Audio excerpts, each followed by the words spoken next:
Hi guys, welcome back to my channel. Last part में हमने देखा था हुएसांग और वुयिंग रूम से बाहर आ जाते हैं वांगजी से मिलने के लिए।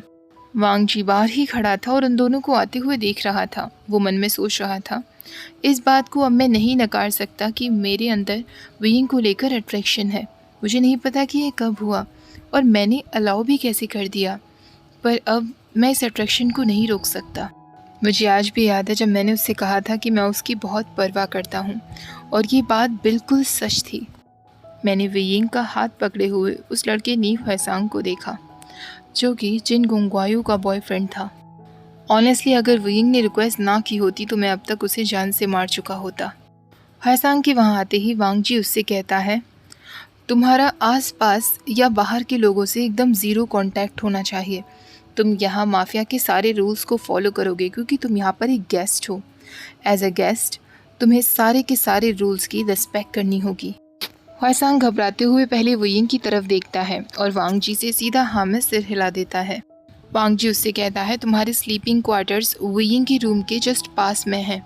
तुम अपने रूम को केवल तभी छोड़ोगे जब तुम्हें इंस्ट्रक्ट किया जाए। ऐसे ही तुम रूम के बाहर नहीं आओगे।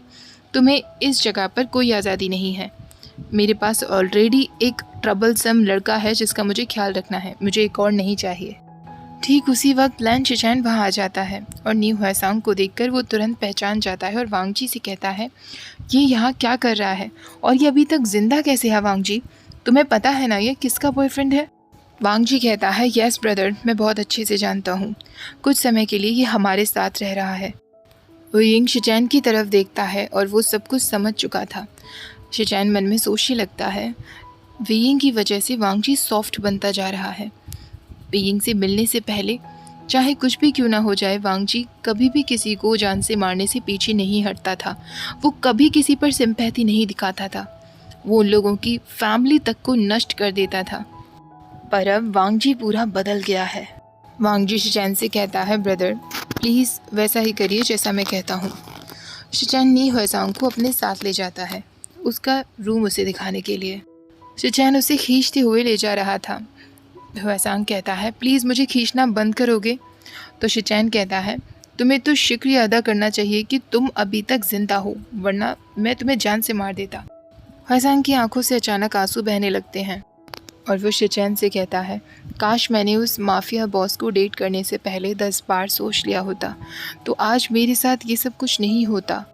शिचैन मुझसे कहता है, अपने आंसुओं को यहाँ वेस्ट करना बंद करो, तुम इस कंपाउंड को ख़राब कर रहे हो। हुएसांग उससे कहता है, ये ऑलरेडी ख़राब था और तुम रेडी रहना, मेरा बॉयफ्रेंड यहाँ आकर तुम लोगों को छोड़ेगा नहीं, तुम लोगों को रिग्रेट होने वाला है। शिचैन मन में सोच रहा था, ये सब कहना हुएसांग की बेवकूफ़ी है या चेतावनी। वहीं दूसरी तरफ वुयिंग को उसके रूम में लॉक कर दिया गया था। 4 दिन हो गए थे उसने वांगजी को नहीं देखा था और बाहर वो जैसे ही निकलता था, वांगजी ने जो उसके रूम के बाहर बॉडीगार्ड्स लगाए हुए थे वो हमेशा उसे बाहर जाने से रोक देते थे। वुयिंग बुरी तरह बोर हो रहा था और साथ में कंफ्यूज्ड भी था कि आखिरकार वो एक्सप्रेशनलेस लड़का उससे इतने दिनों से क्यों नहीं मिला है। आखिरकार वो उस रूम से भागने का सोचता है। बॉडीगार्ड को चकमा देकर वो वहाँ से भाग जाता है। बॉडीगार्ड अपने वॉकी टॉकी पर कहता है, विभूषण फर्स्ट फ्लोर पर भागा है, जल्दी उसे पकड़ो। और वुयिंग भागते हुए सोच रहा था, ये लंजा आखिरकार चला कहाँ गया। वुयिंग को पीछे से लोगों की आवाज़ें सुनाई दे रही थी जो उसके पीछे भाग रहे थे। तभी अचानक वो शिचैन से जाकर टकरा जाता है। लैन शिचैन उसके सामने खड़ा था। शिचैन उससे कहता है, विभूषण तुम कहाँ भाग रहे हो? वुयिंग उसका बिना कोई जवाब दिए पूरे फोर्स के साथ उसकी बॉडी को धक्का देता है और फिर से आगे की तरफ दौड़ने लगता है। शिचैन कहता है, विभूषण वहीं रुको। पर वुयिंग कहाँ रुकने वाला था। वुयिंग को पता था कि शिचैन बहुत गुस्से में दिख रहा है, पर फिलहाल वुयिंग को सिर्फ और सिर्फ ये समझ में आ रहा था कि उसे वांगजी से मिलना है। और अचानक से भागते भागते वुयिंग का पैर मुड़ जाता है और वो ग्राउंड पर गिर जाता है। तब जाकर उसे सामने से लांग वांगजी नज़र आता है। वुयिंग उसको देखकर इनोसेंटली स्माइल करने लगता है। वांगजी उसके पास आकर उसे उठाते हुए कहता है, वुयिंग तुम अपने रूम के बाहर क्या कर रहे हो? तभी पीछे से वो बॉडीगार्ड आता है और वांगजी से कहता है, सर मैं उसका आंसर दे सकता हूँ। इसने मुझ पर अटैक किया और यहाँ भाग आया। वांगजी एक कोल्ड वॉइस में कहता है, तुम सब लोग यहाँ से जा सकते हो। अब वो और वुयिंग ही केवल उस जगह पर थे।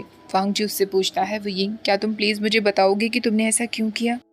वुयिंग हेजिटेट करते हुए कहता है, क्योंकि मैं तुम्हें मिस कर रहा था। 4 दिन हो गए और हम एक दूसरे से मिले नहीं हैं। तुमने मुझसे बातें भी नहीं की। वांग जी पूरे 20 मिनट तक ऐसे ही वहाँ साइलेंटली खड़ा रह जाता है। वो अपना हाथ वुयिंग के शोल्डर पर रखता है और उससे कहता है, मेरे साथ चलो, मुझे तुमसे कुछ बातें डिस्कस करनी है। उसके एक टच से ही वुयिंग के चीक्स एकदम पिंक हो जाते हैं। वुयिंग को बहुत बुरा लगता था ये सोचकर कि आखिरकार क्यों वो वांग जी के सामने इतना पिघल जाता है, जबकि ये जानते हुए भी कि वो कितना डेंजरस है, कभी भी वो उसे जान से मार सकता है। पर फिर भी वुयिंग को ऐसा लगता था कि वो सबसे ज़्यादा सेफ वांग जी के साथ ही है। वांग जी एक ऐसा मॉन्स्टर था जिससे वुयिंग को बिल्कुल भी डर नहीं लगता था। वांग जी वुयिंग को अपने रूम में लेकर आता है और उससे कहता है, मुझे नहीं पता था कि न्यू हैसांग को जब हम किडनैप कर लेंगे तो जिन गुंगवायु इतना ज़्यादा गुस्सा हो जाएगा। उसने ऐसा कुछ किया जो हमने सोचा भी नहीं था। उसने हमारे शिप को जला दिया, जिसमें जितने भी लोग थे सब मारे गए। 4 मेरे खास आदमी मारे गए। काफ़ी सारे लोगों का तो अभी पता भी नहीं चल रहा है। मुझे लगा कि तुम्हें जानने का हक है कि क्यों मैं 4 दिन से गायब था, इसलिए मैं तुमसे 4 दिन तक बात नहीं कर पाया। मैं ये सबसे ही डील कर रहा था। मैं नहीं चाहता कि तुम इसमें ज़्यादा इन्वॉल्व हो वुयिंग, वरना तुम्हारी जान को भी खतरा होगा। वुयिंग एक बार फिर अपनी सॉफ्ट ब्लू आइज से वांग जी की तरफ देखते हुए कहता है, लंचा। वांग जी उससे पूछता है, हाँ वुयिंग। वुयिंग कहता है, क्या ये गलत है कि मैं तुम्हें पसंद करता हूँ? आई मीन, तुम एक साइको हो, तुम बहुत बुरे हो, तुम डेंजरस हो, एक मॉन्स्टर हो, पर फिर भी मैं तुम्हें क्यों पसंद करता हूँ?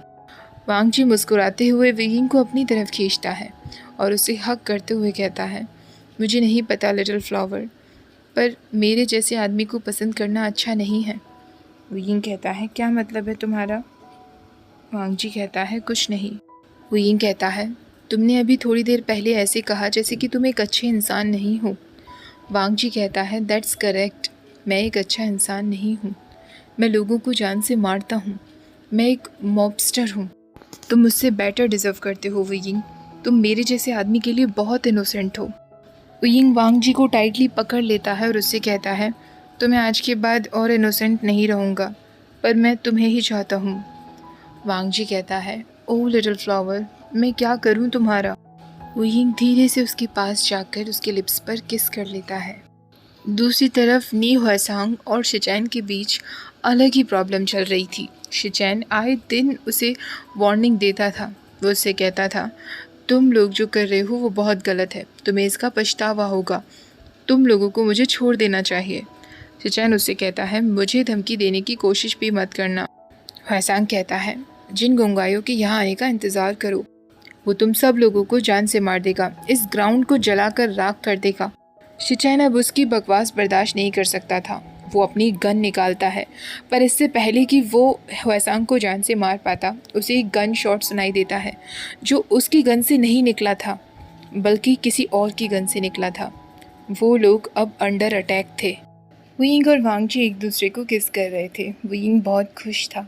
वांग जी ने भी वुयिंग को एकदम टाइटली पकड़ा हुआ था। तभी अचानक से उसे एक गन शॉट की आवाज़ सुनाई देती है और उसकी बॉडी एकदम फ्रीज हो जाती है। उसे अपनी वॉकी टॉकी पर काफ़ी ज़्यादा घबराते हुए लोगों की आवाज़ सुनाई देती है। वांग जी सीधा वुयिंग से अलग होता है और वो अपने वॉकी टॉकी पर कुछ बोलता हुआ बाहर निकल जाता है। एक फ़ोन को अटेंड करके वो वापस वुयिंग के पास आता है और उससे कहता है, वुयिंग, हम अंडर अटैक हैं, तुम्हें मेरे साथ चलना होगा बेबी।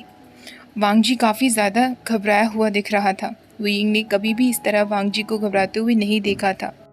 वांग जी वुयिंग को अपने रूम में ले जाकर दरवाज़ा बंद करते हुए कहता है, फ्लावर, तुम्हें यहीं पर रहना होगा, मेरे बेड के नीचे छुपे रहना, जब तक कि हम अटैक से बाहर ना आ जाएं, और डोर को अंदर से लॉक रखना। जब मैं यहाँ से बाहर निकल जाऊँ तो तुम बेड के नीचे छुप जाना, सब कुछ ठीक हो जाएगा बेबी, बस मैं तुम्हें ये सबसे दूर रखना चाहता हूँ। ऐसा कहकर वांग जी वुयिंग को हक करता है, उसके लिप्स पर किस करता है और दरवाजे की तरफ जाने लगता है। वुयिंग उसे आवाज़ देते हुए कहता है, लंजा, मैं भी तुम्हारे साथ चलूँगा। वांग जी एक बार फिर उसके पास आकर कहता है, मैं तुम्हें नहीं खो सकता वुयिंग, मुझे अभी ही तो तुम मिले हो, मैं तुम्हें नहीं खो सकता। ऐसा कहकर वो वहाँ से चला जाता है। वुयिंग की आंखों से आंसू बह रहे थे। उसे समझ नहीं आ रहा था कि अब आगे क्या होने वाला है। वो बस मन में प्रे कर रहा था, लंचा प्लीज़ सेफ रहना मेरे लिए। ये प्रे करते हुए वो बेड के नीचे जाकर छुप जाता है। वहीं दूसरी तरफ ह्वेसांग पागलों की तरह हंस रहा था। वो शिचैन से कहता है, मैंने तुम्हें पहले ही कहा था कि मेरा बॉयफ्रेंड ज़रूर आएगा। शिचैन उससे कहता है, शट अप, तुम्हारा बॉयफ्रेंड अब यहाँ से बचकर नहीं जाने वाला। नीचे हॉल में से एक आदमी की गहरी आवाज़ सुनाई देती है जो कह रहा था, ह्वेसांग को ढूंढो और उस लड़के को भी पकड़ो। शिचैन समझ गया था कि वो लोग किसकी बात कर रहे हैं। उसने अपनी गन निकाल ली थी और वो नीचे जाने को तैयार था। वो लोग यहाँ ह्वेसांग के साथ साथ विभूषण को भी लेने के लिए आए थे, पर शिचैन और वांगजी ऐसा बिल्कुल भी नहीं होने देने वाले थे। नीचे टाउन हॉल में सब लोगों की गन शॉट की आवाज़ सुनाई दे रही थी। वांगजी और शिचैन भी वहाँ पहुँच गए थे। गन शॉट में अचानक वांगजी का एक खास बॉडीगार्ड मारा जाता है। वांगजी को अब बहुत गुस्सा आ रहा था। वो इस तरह अपनी फैमिली को अपनी आंखों के सामने मरते हुए नहीं देख सकता था। वो अब सीधा अपना नाइफ निकालता है और उन लोगों की गर्दन को काटना शुरू कर देता है। पूरे हॉल में सिर्फ खून ही खून था। 2 आदमी उसकी तरफ भागते हुए आते हैं। वांगजी एक हाथ से गन शॉट फायर करता है और दूसरे हाथ से वो नाइफ चलाता है। वो एक आदमी को जान से नहीं मारता, बल्कि उसके पैर पर हमला करता है और उसे एक दरवाजे के पीछे की तरफ खींच कर लेकर आता है। वो उससे कहता है, तुम यहाँ क्या कर रहे हो? तुम लोग मेरे घर में क्यों आए हो? मुझे अभी के अभी बताओ। वो आदमी कहता है, हम यहाँ उन दोनों लड़कों के लिए आए हैं। जिन गुंगायों के केवल आदमी ही हॉल में थे, उसका कुछ पता नहीं चल रहा था। एक आदमी कहता है, बॉस ने कहा है कि हमें उन दोनों लड़कों को कैप्चर करके उनके पास तक ले जाना है। वो लड़का केवल 17 साल का था। उसकी एज को देखते हुए वांगजी उसे जान से नहीं मारता। अब वो रिक्वेस्ट करने लगता है, प्लीज़ मुझे जान से मत मारो, मैं केवल 17 साल का हूँ, मैं बस वही कर रहा था जो बॉस ने मुझसे कहा। उनके मुझ पर बहुत एहसान है। वांगजी उससे पूछता है, तुम्हारा नाम क्या है? वो 17 साल का लड़का अपना नाम शू यांग बताता है। इससे पहले कि वांगजी उससे कुछ और पूछ पाता, जिन गुंगायों का ही एक आदमी शू यांग को गन शॉट से मार देता है और वांगजी के हाथ में ही शू यांग मर जाता है। वहीं दूसरी तरफ वो देखता है, ऊपर से ही जिन गुंगायों को एक आदमी ने विभूषण को पकड़ लिया था। विभूषण कह रहा था, मुझे छोड़ दो, तुम्हारी हिम्मत कैसे हुई मुझे टच करने की? वांगजी जैसे ही ऊपर देखता है तो जो लड़का वेयिंग को पकड़ कर ला रहा था वही जिन गुंगायो था। उसके हाथ में एक गन थी जो उसने वेयिंग के सिर पर रखी हुई थी। वो उसे एक शील्ड की तरह यूज़ कर रहा था और अब वांगजी कुछ भी नहीं कर सकता था। जिन गुंगायो कहता है, मुझे तो मेरा बॉयफ्रेंड वापस मिल गया है और अब मैं तुम्हारा बॉयफ्रेंड भी अपने साथ लेकर जा रहा हूँ। ऐसा कहकर वो ज़ोर ज़ोर से हंसने लगता है। अगर तुम में हिम्मत है तो मेरे पास आकर उसे वापस ले जाना, मोबस्टर। ऐसा कहकर जिन गुंगायो वहाँ से गायब हो जाता है। वांगजी वही हॉल में खड़ा रह गया था और उसे जाते हुए सिर्फ देख रहा था। ओके गाइज, आज का पार्ट यही ख़त्म करते हैं। अब हम नेक्स्ट पार्ट में देखेंगे कि वांगजी किस तरह वेयिंग को जिन गुंगायो से बचा कर लेकर आएगा और न्यू ह्वेसांग अब अपने दोस्त की मदद करेगा या नहीं। आज का पार्ट अच्छा लगा हो तो प्लीज़ वीडियो को लाइक, शेयर और चैनल को सब्सक्राइब करना मत भूलना। अगर आप चाहो तो मुझसे पर्सनली भी कनेक्टेड रह सकते हो। मेरे व्लॉग चैनल का लिंक डिस्क्रिप्शन बॉक्स में है। ओके, मिलते हैं नेक्स्ट वीडियो में। Bye bye. Thank you for watching.